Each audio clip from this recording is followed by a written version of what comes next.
बाहर बैठे भगोड़े यूट्यूबर की रॉ से जुड़े रोहित शर्मा से होशरुबा मुबैना खुफिया बातचीत सोशल मीडिया पर मंजर-ए-आम पर आज पाकिस्तान के हर चैनल की हेडलाइन है रोहित शर्मा। मैं हूं हेडलाइन में। वायरल ऑडियो में यूट्यूबर को रोहित शर्मा से बात करते हुए सुना जा सकता है। भगोड़ा यूट्यूबर रॉ के पेड लॉयर से मिलकर आईएसआई को बदनाम करने का कह रहा है। जिस इंडियन सहाफ़ी के साथ वो बात कर रहे हैं वो भी उनके बारे में भी यही मशहूर है कि वो सोशल मीडिया के ऊपर बताया जाता है कि वो भी रॉ के लिए काम करते हैं। मुबैना ऑडियो में रोहित शर्मा यूट्यूबर को पाकिस्तान के खिलाफ लंदन में बैठे रॉ के पेडलर से मिलकर आईएसआई को बदनाम करने का कह रहा है। मुझे आज तक समझ में नहीं आया कि हम हर चीज के अंदर हिंदुस्तान को क्यों देखते रहते हैं। मुझे आज तक ये समझ में नहीं आया कि क्या प्रॉब्लम। कि पाकिस्तान के जितने भी घाव है ना, ये सेल्फ इन्फ्लिक्टेड है। पाकिस्तान ऐसा पागल है जो चाकू लेके खुद को भी मारता रहता है, बाकियों को भी मारता रहता है, खुद को भी मारता रहता है पाकिस्तान। ये लो ये लो ये लो ये लो। दुश्मन कंट्री के अंदर सबसे बड़ा नाम आज रोहित शर्मा है और आप आज रॉ के एजेंट डिक्लेयर हो गए हैं, जो हमने बिल्कुल छुपा के बात रखी हुई थी अब तक। अब हिंदुस्तान जब तक खित्ते का बैलेंस डिस्टर्ब कर रहा था कोई प्रॉब्लम नहीं था। अब हिंदुस्तान ने पूरे ग्लोबल बैलेंस को डिस्टर्ब कर दिया है, क्योंकि इतना बड़ा इकोनॉमिक पावर बनने के बाद अब वो कुछ ऐसी चीजें कर रहा था जिसकी वजह से खित्ते के अंदर उसकी अहमियत बहुत ज्यादा बढ़ जाती। उसके बहुत सारे थिएटर्स हैं।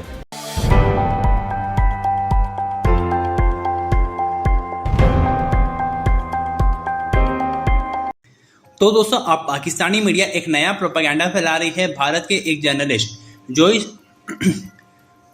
पाकिस्तानी मीडिया एक नया प्रोपेगेंडा फैला रही है भारत के एक जर्नलिस्ट रोहित शर्मा जी को लेकर के। दरअसल दोस्तों, आप सब जानते होंगे पाकिस्तानी आर्मी से निकले हुए आदिल राजा के बारे में, जो इमरान खान को सपोर्ट करते हैं और पाकिस्तानी आर्मी को एक्सपोज करते हैं। तो दोस्तों, अब पाकिस्तानी मीडिया एक नया क्लिप चला रही है जिसमें आदिल राजा रोहित शर्मा जी से बात करते हुए दिखाई दे रहे हैं और कह रहे हैं कि आदिल राजा आईएसआई की खुफिया जानकारी रोहित शर्मा को बता रही है। लेकिन दोस्तों, ये ऑडियो पूरी तरह से फेक है और इसे कट पेस्ट करके दिखाया जा रहा है, क्योंकि इस बेसिस पर आदिल राजा को गिरफ्तार कर सके, क्योंकि आदिल राजा एक इमरान खान सपोर्टर था। आज पाकिस्तान के हर चैनल की हेडलाइन है रोहित शर्मा। मैं हूं हेडलाइन में, और हेडलाइन में पहली हेडलाइन कि मैं मेजर आदिल राजा उनकी आर्मी के एक आदमी के साथ मिलकर उनके कंट्री में गड़बड़ फैलाने के लिए बातचीत कर रहा हूं। ऐसा एक ऑडियो जो कि आईएसआई ने रिलीज किया है शायद, या उनकी आर्मी ने रिलीज किया है। ये ऑडियो कैसा है, कब का है, किसी को नहीं पता, किसी ने नहीं बताया। मैं बताता हूँ ये ऑडियो कब का है, और इस ऑडियो की असलियत भी मैं बताता हूं। आवाज मेरी है। मैं बातचीत कर रहा था आदिल राजा से। वो ये बातचीत जो है, ये बातचीत बहुत पुरानी है, आज की नहीं है, ये 1 साल से ऊपर की है। और इस बातचीत में 1 साल पहले जब बातचीत हो रही थी मेरी, तब ये रिकॉर्डिंग थी, और 1 साल से ज्यादा हो गया। और उस समय आदिल राजा इनके दुश्मन नहीं थे। उस समय आदिल राजा इनके पास आते थे, इनके कंट्री में ठहरते थे। उस समय आदिल राजा इनके बड़े अच्छे दोस्त थे।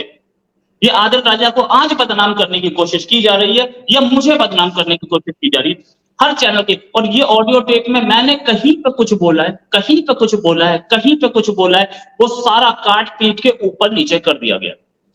इस ऑडियो टेप में जो नाम मैं ले रहा हूं किसी एक ब्रिटिश नेशनल का, वो भी कहीं से काट के लाए हैं। मैं बोल रहा हूं, मैं आपको नंबर देता हूं एक हाउस ऑफ लॉर्ड्स के एक मेंबर का, वो किसी और चीज के लिए बोल रहा हूं, जिसको यहां दिखाया जा रहा है कि रॉ का एजेंट बात कर रहा है, वो बोल रहा है कि गड़बड़ फैलानी है इसलिए। इसी में बात करने के लिए हमारे साथ सुमित जैन है। सुमित जैन साहब, बहुत बहुत स्वागत। 2 आदमी, एक आप, एक मैं, दोनों पाकिस्तान के हर चैनल की हेडलाइन लेते। मैं तो आज ही हूं, खैर इनफैक्ट मैंने कई चैनल्स देखे, सबकी हेडलाइन में मेरा ही नाम था। और मुझे कोई कांटेक्ट करेगा, एक बार पता तो लगा लो, पता चल जाएगा कि पाकिस्तान की ऐसी घटिया हरकत करती है जिसको सोचा भी नहीं जा सकता। जैन साहब, क्या बोलना? रोहित भाई, पहली बात यह है कि थोड़ा सा मैं संभल के बात कर रहा हूँ। बहुत बड़ी सेलिब्रिटी से मेरी आज गुफ्तगू हो रही है, जो कि आप हैं, और दुश्मन कंट्री के अंदर सबसे बड़ा नाम आज रोहित शर्मा है, और आप आज रॉ के एजेंट डिक्लेयर हो गए हैं, जो हमने बिल्कुल छुपा के बात रखी हुई थी अब तक। आज डिक्लेयर कर दी उन्होंने कि आप रॉ के एजेंट हैं, और अजीत डोभाल जी के साथ उन्होंने ये भी लिखा है वहां पे कि अजीत डोभाल जी के साथ आपके डायरेक्ट रिलेशनशिप है, आप उनकी सीधी बातचीत आपकी होती रहती है। तो आपको सैल्यूट सर, आप इतने बड़े अजीत डोभाल जी के साथ आपकी सीधी बातचीत है, हमें भी पता नहीं था, आज सारा डिक्लेयर हो गया।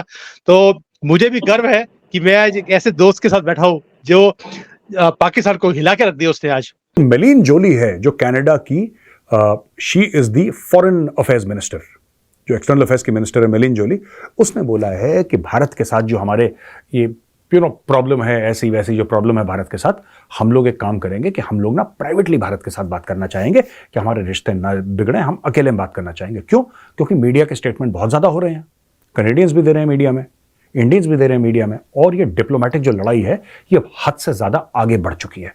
इंडिया ने बोल दिया 41 डिप्लोमेट्स को निकलो यहाँ से, निकलो, वरना उनका जो डिप्लोमेटिक स्टेटस है 10 तारीख तक निकलो, वरना 11 तारीख को उनका डिप्लोमेटिक स्टेटस नहीं रहेगा। डिप्लोमेटिक स्टेटस यानी कि डिप्लोमेट्स को आप अरेस्ट नहीं कर सकते। कई सारे फायदे होते हैं डिप्लोमेट होने के, आपके बैग चेक नहीं होते, ये सब ना, आप डिप्लोमेटिक कुरियर में निकल जाते हैं आपकी, तो बहुत सारे फायदे होते हैं। और ये म्यूचुअली मतलब अग्रीड अपॉन स्टेप्स होते हैं कि यार हमारे डिप्लोमेट को आप इज्जत देंगे, आपके डिप्लोमेट को हम इज्जत देंगे, ये सब चलता है, राइट। लेकिन मैं आपको एक और बात बताता हूं, सबसे जो कहते हैं ना कि सबसे संगीन बात यह है, अब कनाडा ये कह रहा है कि यार ये तो दिक्कत हो गई, ये तो परेशानी हो गई, अब हमें इंडिया से प्राइवेट में बात करनी है। लेकिन ये मेलिन जोली जो है ना, मैं इनको यही पूछूंगा कि मैडम आपने अपने प्रधानमंत्री को नहीं बोला था जब उसने कनाडा की पार्लियामेंट में खड़े होकर यह बोला था कि भारत ने निज्जर को मरवा दिया, और उसके पास प्रूफ भी नहीं था, पर उसने बोल दिया कि भारत ने निज्जर को मरवाया है। अब बोल तो दिया, अब शब्द और बाण ऐसे होते हैं कि एक बार चले जाते हैं ना, फिर वो वापस नहीं आते। यू कांट अनसे समथिंग, एक बार आपने से कर दिया उसको तो अनसे नहीं कर सकते आप। ये कोई वीडियो नहीं है कि आप पीछे चले गए और बोला कि नहीं पिक्चर 10 मिनट पहले से देख लूंगा, ऐसा तो हो नहीं सकता। अब उसने बोल दिया, अब इसमें या तो जस्टिन ट्रूडो माफी मांगे और पब्लिकली बोले कि हां मैंने बकवास करी थी भाई साहब, ठीक है, मैं जस्टिन ट्रूडो हूं, मेरी आदत है, और या फिर ठंड रखते, क्योंकि यह मामला भारत की तरफ से बंद नहीं होगा। जिसने शुरुआत करी है बंद उसी को करना है। आपने शुरुआत करी, अब आप कह रहे हैं कि प्राइवेट में बात करनी है। क्या बात करनी है प्राइवेट में?